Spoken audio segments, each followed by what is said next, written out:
bẹ́ẹ̀ gẹ́lẹ́ náà lórí ayé yìí tẹ́ rí ẹ kò le rárá pàápàá jùlọ èèyàn tó bá ti mọ̀wé olúwa rẹ̀ mọ̀wé yẹn tó mọ̀wé ó mọ̀wé náà nìyẹn.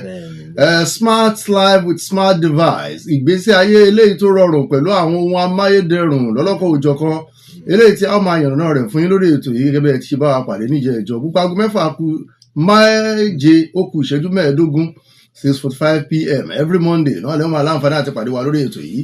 Abdulwasin Salahudeen ọmọ tó mọ kọ́lọ̀ lórúkọ tí èmi ń jẹ́ pẹ̀lú ẹnì kejì mi tá a jọ wà bí báyìí. Mo kí gbogbo ẹ̀yin tí ẹ̀ ń gbọ́ wa nílé lóko lẹ́yìn odi lórí ètò ìgbésí ayé rọrùn ní Bond FM 92.9. Salahudeen Noah Ọmọbùkọ́lá aka Ọba Noah lórúkọ tí èmi ń jẹ́. Ẹ máa bá a bọ̀ lórí ètò yìí ó máa láòdù gan. Ó máa láòdù kó jẹ́ tí ń láòdù gan already because àwọn èèyàn tí wọ́n gbọ́ wa níjẹ̀jọ́ gan náà tó bẹ̀rẹ̀ sí ní ṣá àwọn ọmọ ayé wọ́n bẹ̀rẹ̀ sí ní ṣá wọn ní àtẹ́wọ́ wọ́n gbóríyìn fún wa lénìí. Yorùbá wọn níbi tá a bá roko tì sí náà ni àwọn máa fàbọ̀ sí bó tilẹ̀ jẹ́ pé amúlérèfé ni àwọn ohun tí ń ṣe ohun amáyédẹrùn tó jẹ́ kí ìgbésí ayé rọrùn fún ọmọ ènìyàn. Àwọn ọ̀pọ̀lọpọ̀ yẹn wá rò pé bóyá ètò yìí orí ẹ̀rọ ìbánisọ̀rọ̀ alágbèéká nìkan ló máa dá lórí ni láì mọ̀ wípé ohunkóhun tó bá ti ní ṣe pẹ̀lú àwọn ẹ̀rọ amáyédẹrùn náà ni àwọn máa gbé yẹ̀wò lórí ètò yìí fún títí ní. ọ̀pọ̀lọpọ̀ gbé táwọn èèyàn bí mi ní ọ̀sẹ̀ tó kọjá lọ pé a gbọ́ ètò yẹn lórí ẹ̀rọ alágbèéká ni mo ní kì í ṣe ẹ̀rọ alágbèéká nìkan pé ẹ̀rọ amáyérọrùn bí general smart devices ó ní abẹ́ máa yànnàná lórí ètò yìí. tó bá ní ká wò ó fẹ́ fún tìrọ̀lẹ́ tì ní torí pé adédè ẹ̀yìn má ṣe wọn ní àgbà ọ̀lẹ ni wọ́n àyà ti bẹ́lẹ̀ ọbẹ̀ sáré náà nìyẹn. Kí ni àwọn nǹkan tí a máa ń pè ní àwọn amáyédẹrùn yìí tí wọ́n máa ń ní tó lè jọra wọn tá a fi wò pé lótìtọ́ àti lódodo amáyédẹrùn òun náà ní eléyìí tí a mọ̀ sí smart device. Síwájú kátẹ̀ tó lọ síbi àwọn features àwọn ẹ̀yà tí wọ́n máa ń ní èmi ò bá ní pé bóyá ká ti fi pẹlẹbẹ mọ́lẹ̀ jẹ́ pé bóyá ká ṣàlàyé pé àwọn nǹkan wo ìpele mélòó gan la lè pín àwọn ẹ̀rọ amáyédẹrùn tí à ń sọ bíi categories of smart devices torí ọ̀pọ̀lọpọ̀ ẹlòmíì kàn ń gbọ́ smartphone ló máa ń wá sí ọkàn wọn ṣùgbọ́n tá a bá ní pé ká mú un pé ká wò pé ìpele mélòó la lè pín sí a lè pín wọn sí ìpele mẹ́ta. Ìpele àkọ́kọ́ ni eléyìí alágbèéká tá à ń sọ which is handheld smart devices. àwọn yẹn wà movable di become mobile. tẹ́ pé a lè gbé káàkiri eléyìí tá a lè fọwọ́ gbé nítorí la ṣe pé ní handheld ara ẹ̀ náà ni smartphone ara ẹ̀ ní tablet ara ẹ̀ náà ni àwọn kámẹ́rà professional camera tá a fi ń ya àwòrán àwọn laptops wa gbogbo ẹ̀ alágbèéká ni wọ́n so ìpele àkọ́kọ́ nìyẹn.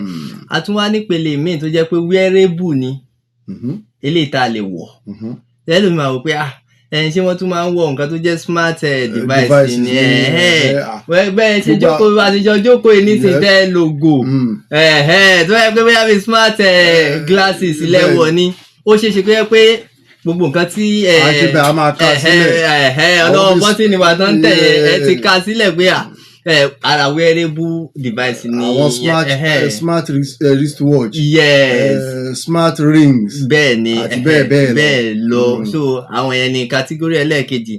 Ẹlẹ́ẹ̀kẹta wá ní eléyìí tó jẹ́ category àwọn eléyìí tá a máa ń lò nílé which is home smart devices. So lára ẹ̀ ní bírú àwọn eléyìí tá a fi ń ṣe security CCTV camera àwọn ẹ̀rọ amóhùnmáwòrán smart TVs smart bulb. Ẹ mọ̀ pé ìgbà míì wà tẹ́lẹ̀ pé bóyá wọ́n fi iná ṣe security sí àyíká ilé tó yẹ pé tí ẹ bá kọjá níwájú ẹ kò ní tàn tó bá tún ti kúrò bẹ́ẹ̀ á tún kú padà ṣe ti get so ìyẹn ni smart bulb. So a tún ní bí àwọn smart speaker tó yẹ pé ẹ lè command ẹ pé kó ṣe nǹkan báyìí play this thing ó dẹ̀ máa play ẹ̀. So èmi wà tẹ́ pé ara àwọn bluetooth speaker tá a máa ń lò yẹn náà tá a máa ń gbé káàkiri náà is smart device because aláǹfààní àti fi ẹ̀rọ tá a fi ń ká nǹkan pamọ́ bóyá memory card sí ká fi play bákan náà a lè fi bluetooth a lè fi connect ẹ̀ so eléyìí ló máa wá mú wa lọ sí orí ìbéèrè tẹ́ béèrè níbẹ̀rẹ̀ gangan pé kí ni àwọn ohun tí wọ́n ní tó jọra wọn tó pa wọ́n pọ̀ a lè rí lórí àwọn ẹ̀rọ tá à ń sọ̀rọ̀ nípa ẹ̀ tá a lè fi mọ̀ pé this is smart devices. Alákọ̀ọ́kọ́ ni pé ó máa ní power source, orísun agbára tó yẹ pé yóò fi máa tàn. Bẹ́ẹ̀ni. So irú power source yẹn sìn ó lè wá jẹ́ láti battery, ó lè jẹ́ láti bí iná direct. Ìmí nǹkan máa jẹ́ agbára oòrùn. Ṣe ti get. So tá a bá mú yẹn kúrò látòrí battery yẹn tá a mú source kúrò, wọ́n tún máa ní tá a máa ń pè ní sensor. Sensor yẹn dàbí ìfura. Pé bóyá nísìn. Pé tí nǹkan yìí bá ti lè kàn, ẹni tí ó máa ṣe leléyìí. Ẹ ti get ẹ̀. So irú àpẹẹrẹ sensor yìí nísìn tá a bá fẹ́ sọ bóyá bí ká fi nǹkan kan ṣe àpẹẹrẹ.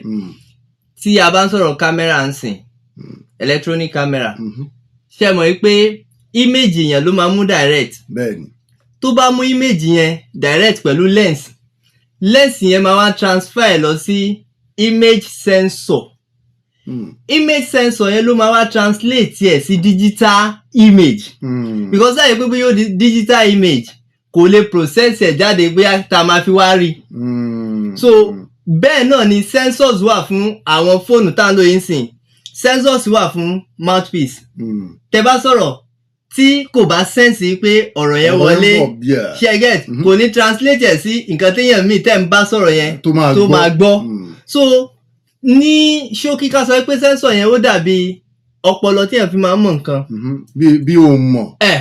Pé kíní yìí o, ohun tí ó ń fẹ́ kí n ṣe ni o, signal ó ti wọlé síbẹ̀. So ara ẹ̀ ni sensor, that's number 2.